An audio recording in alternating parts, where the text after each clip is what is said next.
Cette capsule vidéo porte sur quelques problèmes de moulage pour le procédé de compression du caoutchouc. Deux d'entre eux sont abordés sous l'angle du transfert de chaleur durant le procédé.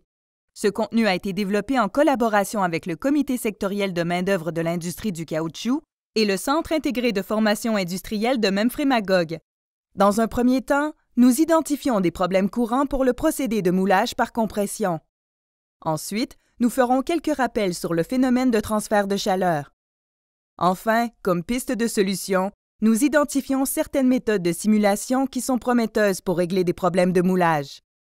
Il arrive parfois qu'une pièce moulée par compression présente un manque de matière, comme cette rondelle de hockey. À l'inverse, pour des pièces moulées en compression, ce sont des bavures excessives qui apparaissent. Pour d'autres, après le démoulage, c'est un gonflement non désiré dans la pièce qui surgit. Ces gonflements peuvent provenir de bulles d'air trappées ou bien de porosité à l'intérieur de la pièce moulée, deux causes potentielles très différentes. Enfin, il arrive qu'une pièce se fendille dans la région de la ligne de fermeture du moule. Lorsque nous sommes en présence d'un moule partiellement rempli, l'air emprisonné par la préforme peut freiner l'écoulement du caoutchouc pour remplir la cavité. La solution la plus fréquemment utilisée est d'augmenter le nombre de cycles d'ouverture et de fermeture au début du cycle de cuisson pour évacuer l'air emprisonné. En présence de bavures importantes, les causes les plus probables sont une masse excessive de la préforme, un désajustement de la fermeture du moule ou bien une usure des surfaces de contact du moule. En cours de production, à moins d'un changement de la densité de la recette de caoutchouc ou bien du volume occupé par un composant inséré dans le moule ou encore d'une balance défectueuse, une masse excessive est peu courante. Par contre, dans un procédé de moulage de grosses pièces par compression, la presse est grandement sollicitée mécaniquement. Souvent, le mécanisme de fermeture se désajuste. Notons qu'un désajustement peut coincer des composants de la pièce ou du moule et causer des marques, de l'usure et à la limite des bris qui peuvent exiger une réparation du moule. Les problèmes précédents sont relativement simples à résoudre, malgré le fait qu'ils peuvent être coûteux en entretien mécanique. Toutefois, en ce qui concerne un gonflement, des fendillements à la ligne de fermeture du moule ou de la présence de porosité à l'intérieur de la pièce moulée, le défi est tout autre. Dans ces trois cas, nous faisons face potentiellement à un problème de cuisson. Rappelons-nous les effets de la température de vulcanisation sur une recette de caoutchouc. Si la température augmente, la durée de vulcanisation diminue. Plus la température est élevée, plus le polymère risque de se dégrader.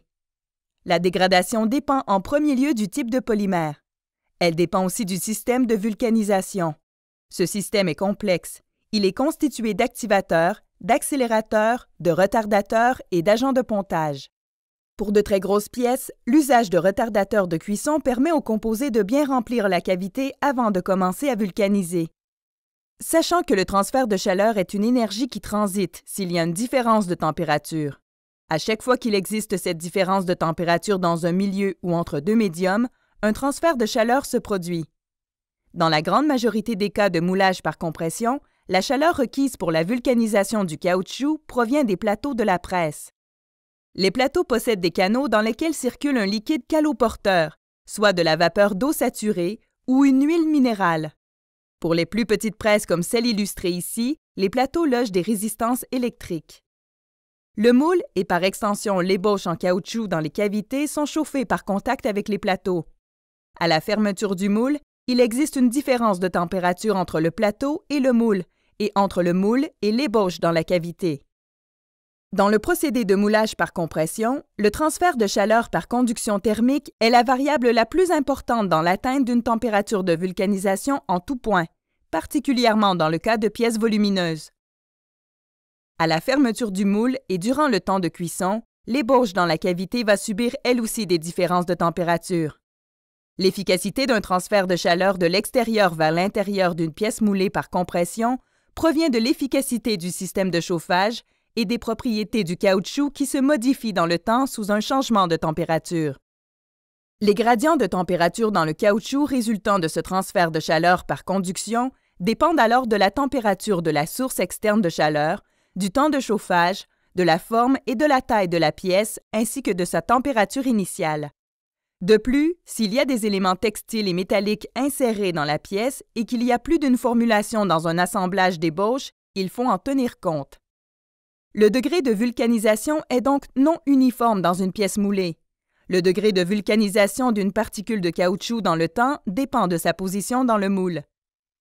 Le caoutchouc près de la surface du moule a un historique de transfert de chaleur différent de celui qui se trouve à l'intérieur.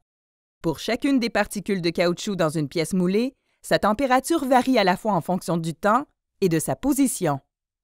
Publié en 2009, les travaux d'El Laban et de son équipe modélisent le transfert de chaleur du caoutchouc et son historique chimique. Son modèle permet de confirmer que les caractéristiques finales du matériau sont fortement dépendantes de l'historique de la température, alors que les propriétés thermodynamiques varient en fonction de la température et de la pression. En effet, le caoutchouc déclenche une réaction chimique irréversible qui modifie sa structure et par conséquent ses propriétés thermodynamiques. Par conséquent, la double dépendance à la fois des températures et des taux de vulcanisation doit être prise en compte dans le modèle thermique. Les travaux de Wu Jian et son équipe, publiés en 2014, tiennent compte à la fois du modèle de transfert de chaleur et du changement d'état de cuisson du caoutchouc. Pour être en mesure de joindre les deux phénomènes, ils utilisent des courbes de cuisson conventionnelles d'un rhéomètre en associant un degré de cuisson, sous-cuit, cuit et surcuit. Les équations de transfert de chaleur sont décrites par des dérivées partielles. La méthode des éléments finis peut donner une distribution de la température à travers la pièce. Toutefois, la sélection du système de coordonnées est cruciale, de même que la détermination des conditions frontières qui changent avec le temps. Enfin, quels logiciels sont les plus adéquats et conviviaux? Est-ce qu'ils ont des routines et des sous-routines qui peuvent tenir compte des changements d'état du caoutchouc à travers la pièce et le temps? Est-ce qu'ils peuvent tenir compte qu'il peut y avoir plusieurs types de composants dans la pièce et des formulations différentes dans le montage? Qu'en est-il d'une grosse pièce moulée en continu? Le logiciel peut-il tenir compte pour les conditions frontières, qu'une partie de l'ébauche a déjà été vulcanisée, qu'une est présente dans le moule et qu'une autre est en attente? L'expérience demeure très importante pour valider les simulations.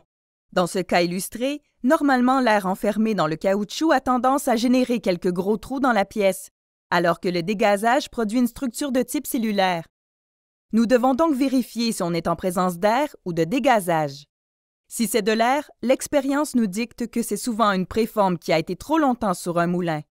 Si c'est un dégazage de produits volatiles lors de la cuisson, augmenter la durée et la température de cuisson, ainsi qu'augmenter la pression, devrait aider à réduire la présence de la porosité.